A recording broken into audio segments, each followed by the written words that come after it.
What Trump just did is in the Bible. Is this prophecy in motion? The nations are aligning exactly where the Bible said they would. On November 18, 2025, Trump met with Saudi Crown Prince Mohammed bin Salman to finalize alliances that match Daniel and Ezekiel's end times prophecies written 2,500 years ago. You will be shocked when you discover 5 findings that show these diplomatic agreements are positioning the final coalition before the tribulation begins. Number 1. The Abraham Accords, the covenant with many. November 18, 2025. President Trump sits down with Saudi Crown Prince Mohammed bin Salman at the White House. It's the first meeting between these two leaders since 2018. The headlines focus on oil prices, defense contracts, regional stability, but buried in the discussion is something that made every prophecy teacher in the world sit up and take notice. President Trump announced that he will sell F-35 fighter jets to Saudi Arabia. Now, to most people, that's just a weapons deal. Advanced jets, military hardware, defense industry profits. But to students of Bible prophecy, that announcement signals something far more significant. Saudi Arabia, the leader of the Sunni Arab world, the guardian of Islam's holiest sites, the nation that has opposed Israel for 75 years, is moving toward full normalization with the Jewish state. And that has everything to do with a prophecy written by Daniel 2,500 years ago. But before we get to the prophecy, you need to understand what the Abraham Accords are, because without that context, you won't grasp why prophecy watchers are saying, this could be it. For decades, Arab nations refused to recognize Israel's right to exist. No trade, no diplomatic relations, no cooperation, just hostility, wars, and terrorism. But after the Accords, something changed. The UAE and Bahrain, both Muslim-majority Arab nations, officially recognized Israel, opened embassies, established economic ties, began security cooperation. The agreements were called the Abraham Accords because Abraham is the father of both the Jews, through Isaac, and the Arabs, through Ishmael. The symbolism was intentional. 2 family lines, estranged for 4,000 years, coming back together. Morocco joined in December 2020. Sudan followed. Rumors circulated that other nations, Oman, Qatar, even Indonesia, were considering it. But there was always one nation that mattered more than all the others: Saudi Arabia. Saudi Arabia isn't just another Arab nation. It's the Arab nation. It's the birthplace of Islam. It houses Mecca and Medina, the 2 holiest sites in the Islamic world. Every Muslim on earth prays toward Mecca 5 times a day. Every Muslim who's able makes pilgrimage to Saudi Arabia at least once in their lifetime. Saudi Arabia has enormous religious authority in the Muslim world. It's also the wealthiest Arab nation, the largest oil producer, and the de facto leader of the Sunni Arab bloc. So here's the reality. If Saudi Arabia normalizes with Israel, most of the Arab world follows. If the guardian of Mecca says it's acceptable to have relations with the Jewish state, other Muslim nations can justify it too. That's why prophecy watchers have been saying since 2020, the Abraham Accords are significant. But Saudi Arabia joining, that would be the real game changer. And now, in November 2025, Trump is hosting Mohammed bin Salman, discussing the sale of F-35s, moving Saudi Arabia closer to that normalization. So why does this matter prophetically? Because of a verse written by the prophet Daniel 2,500 years ago. Daniel 9:27 is one of the most studied, most debated, most analyzed prophecies in the entire Bible. And here's what it says. "And he shall confirm the covenant with many for 1 week. And in the midst of the week he shall cause the sacrifice and the oblation to cease. And for the overspreading of abominations he shall make it desolate, even until the consummation. And that determined shall be poured upon the desolate." Let me break down the key phrases because every word matters. He shall confirm the covenant.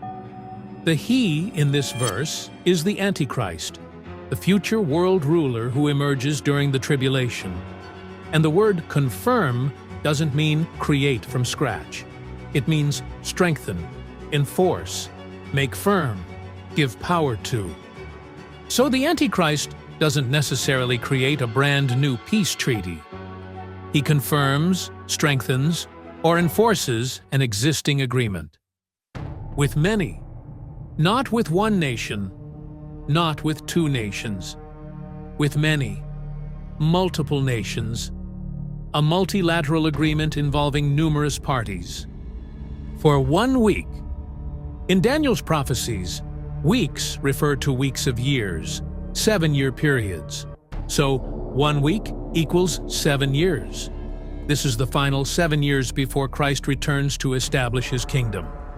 What this means, at some point, a world leader, the Antichrist, will confirm, strengthen a covenant, a peace agreement, with many nations, a multilateral treaty, for 7 years.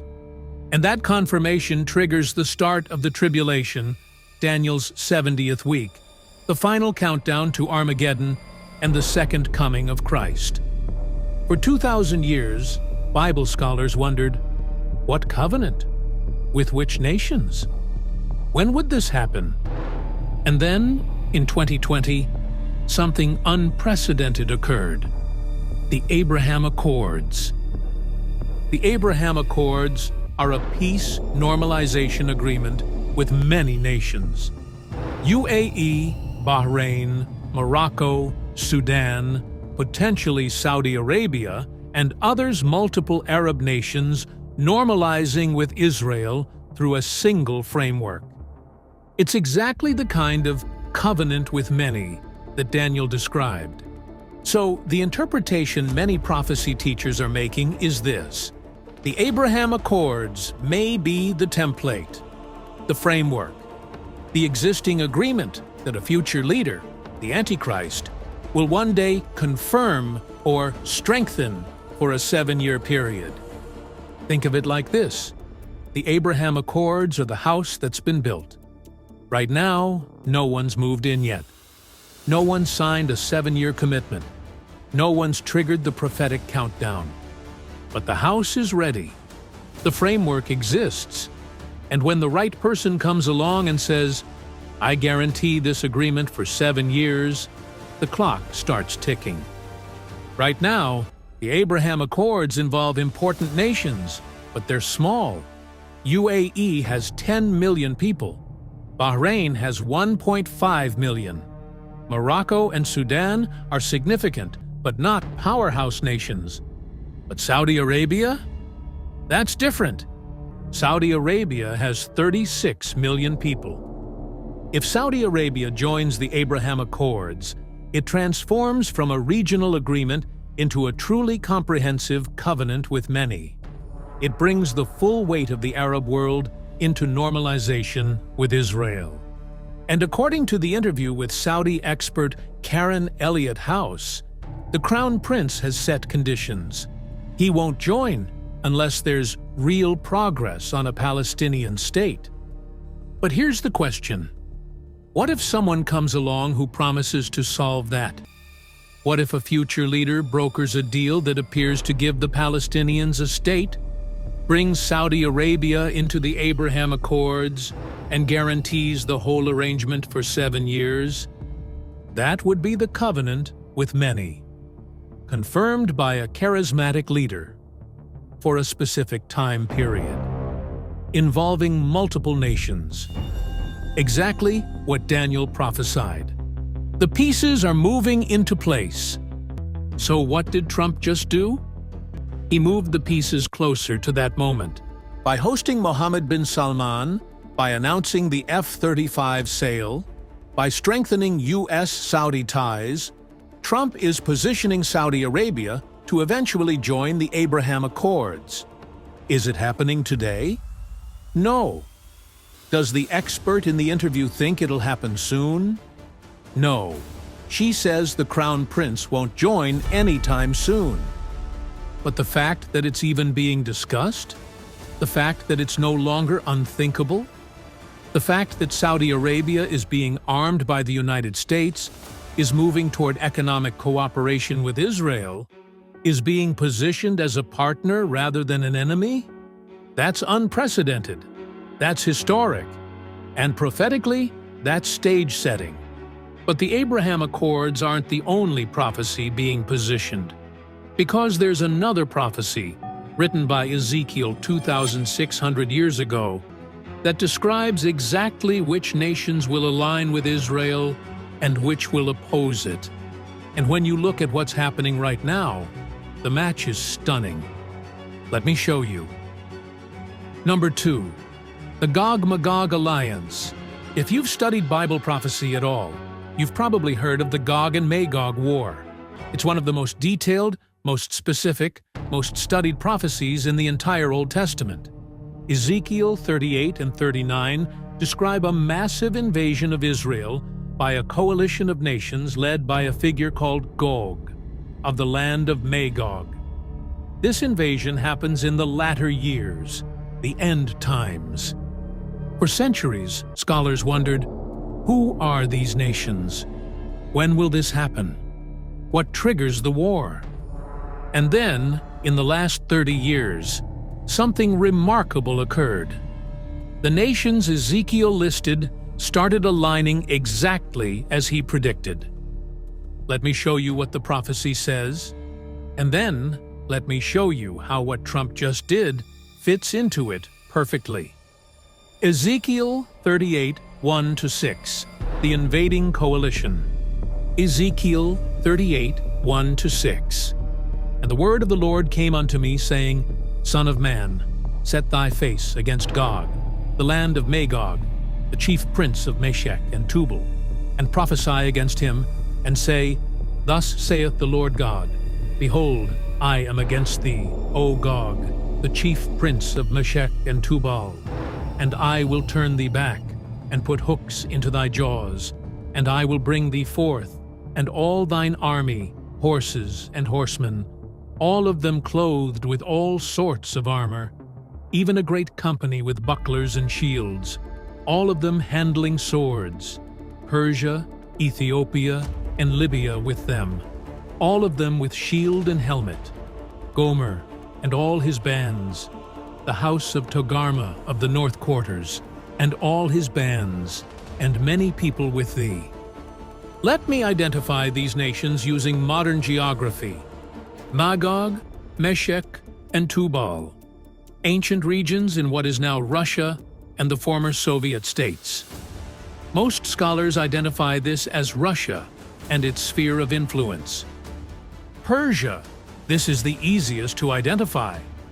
Ancient Persia is modern Iran. No debate, no ambiguity. Persia equals Iran. Ethiopia and Libya. North African nations. Some scholars include Sudan and other African Muslim nations. Gomer, likely modern Turkey or regions in Eastern Europe. Togarmah, also likely Turkey or Armenia. So the coalition is Russia or a Russia-aligned power, Iran, Turkey, and various North African nations, all invading Israel in the latter days. Here's what's stunning. That exact coalition is forming right now. The nations that protest but don't fight. Ezekiel 38:13. Sheba and Dedan and the merchants of Tarshish, with all the young lions thereof, shall say unto thee, Art thou come to take a spoil? Hast thou gathered thy company to take a prey? To carry away silver and gold, to take away cattle and goods, to take a great spoil. These nations don't join the invasion. They don't send troops. They don't help Israel militarily. They just ask questions.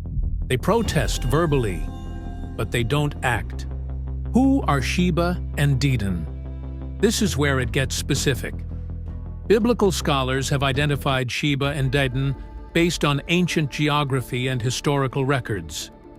Sheba, an ancient kingdom in the southern Arabian Peninsula. The Queen of Sheba visited Solomon. Her kingdom was wealthy, powerful, and located in what is now Yemen and Saudi Arabia. Dedan, an ancient region in northwestern Arabia. Modern-day Saudi Arabia. So Sheba and Dedan are widely identified as the Arabian Peninsula, specifically Saudi Arabia and the Gulf states. And Ezekiel says these nations will protest the invasion but not join. Hindi kailangan ng chopping board pero pwedeng maghiwa ng manok, hindi na kailangan mag-alala sa mantikang tumatalsik sa sahig at They'll ask, "Are you coming to take spoil?" But they won't send armies to defend Israel. Now, look at what's happening right now. Right now, in 2025, Iran, Persia, is Israel's greatest enemy, preparing for confrontation. Saudi Arabia, Sheba, Dedan, is moving toward normalization with Israel. Saudi Arabia is not allied with Iran. In fact, they're rivals. Saudi Arabia armed and wealthy, but not joining Iran's coalition, exactly as Ezekiel predicted. Saudi Arabia protesting and asking questions, but not sending troops to help Israel, exactly as Ezekiel predicted. The alignment is precise. Why the F-35 sale matters prophetically. The F-35 is the most advanced fighter jet in the world. Fifth-generation stealth technology, unmatched air superiority, a game-changer for any nation that possesses it. Selling F-35s to Saudi Arabia does several things. Signals a deep U.S.-Saudi military alliance. You don't sell your most advanced weapons to enemies, only to close allies. Makes Saudi Arabia militarily capable.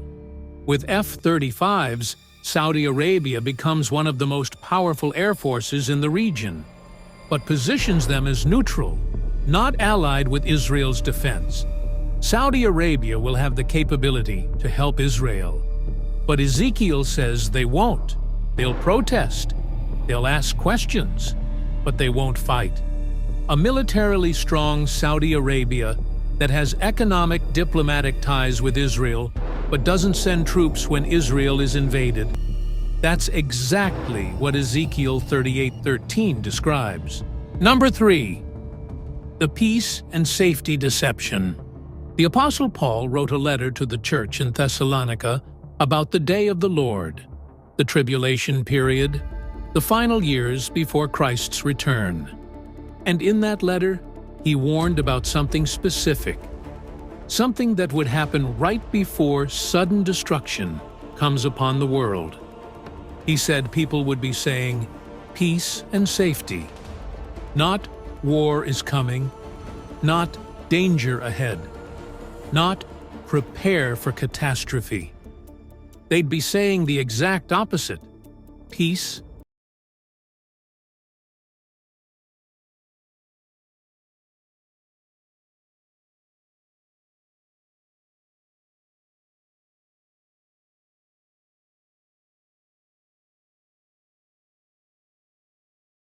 safety, security, stability. And then, while those words are still echoing in their ears, while they're celebrating their diplomatic achievements and congratulating themselves on solving ancient conflicts, sudden destruction falls. Like a thief in the night. Like labor pains on a pregnant woman. Inevitable. Unstoppable. Inescapable. Now, here's what makes this prophecy so chilling. It's not just about what happens.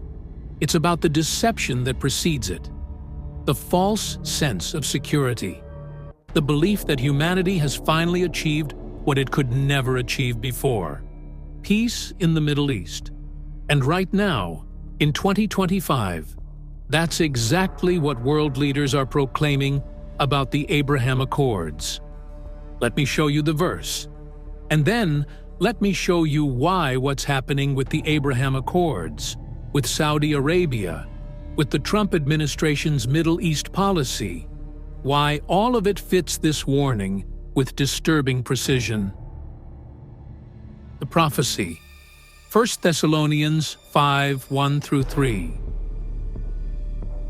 1 Thessalonians 5:1-3. But of the times and the seasons, brethren, ye have no need that I write unto you. For yourselves know perfectly that the day of the Lord so cometh as a thief in the night. For when they shall say, Peace and safety, then sudden destruction cometh upon them, as travail upon a woman with child, and they shall not escape. Let me break this down phrase by phrase, because every word carries weight. But of the times and the seasons, brethren, ye have no need that I write unto you. Paul is addressing believers, Christians who understand prophecy, people who know the signs. He's saying, you don't need me to explain the timing. You already know. But then he gives them a specific warning anyway, because this particular deception is so convincing, so believable, so widespread, that even believers need to be reminded not to fall for it.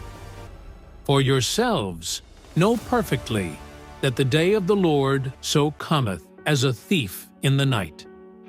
The day of the Lord is the tribulation, the 7-year period of God's wrath poured out on a rebellious world, the time of judgment described in Revelation, and it comes as a thief in the night, unexpectedly, when people aren't ready, when they've let their guard down.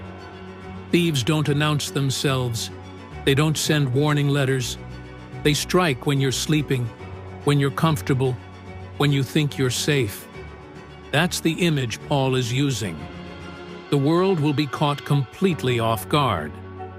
For when they shall say, peace and safety.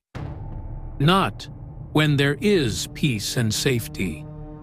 When they say it, when they proclaim it, when they celebrate it. The words matter. The rhetoric matters. The narrative being pushed by world leaders, media, diplomats, that matters. And the words being used right now are precisely these: peace, safety, security, stability. Then sudden destruction cometh upon them. Then, not eventually, not years later, not after a long build-up. Then, immediately, suddenly, while the celebrations are still happening, while the ink on the peace treaties is still wet, while world leaders are congratulating themselves on their diplomatic brilliance, sudden destruction, as travail upon a woman with child. This is a specific image, labor pains. And if you know anything about childbirth, you know 3 things about labor pains. They're inevitable. Once they start, the baby is coming. There's no stopping it, no going back, no canceling the process. They intensify. They start mild, then get stronger, faster, more frequent, each wave worse than the last. They end in delivery.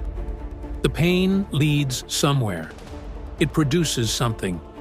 In this case, it produces the day of the Lord, the full manifestation of God's judgment. And they shall not escape. This is the final phrase, the closing warning. No escape, no way out, no last-minute reprieve. Once the destruction begins, it's too late. The door is shut. The window is closed. The opportunity for salvation has passed.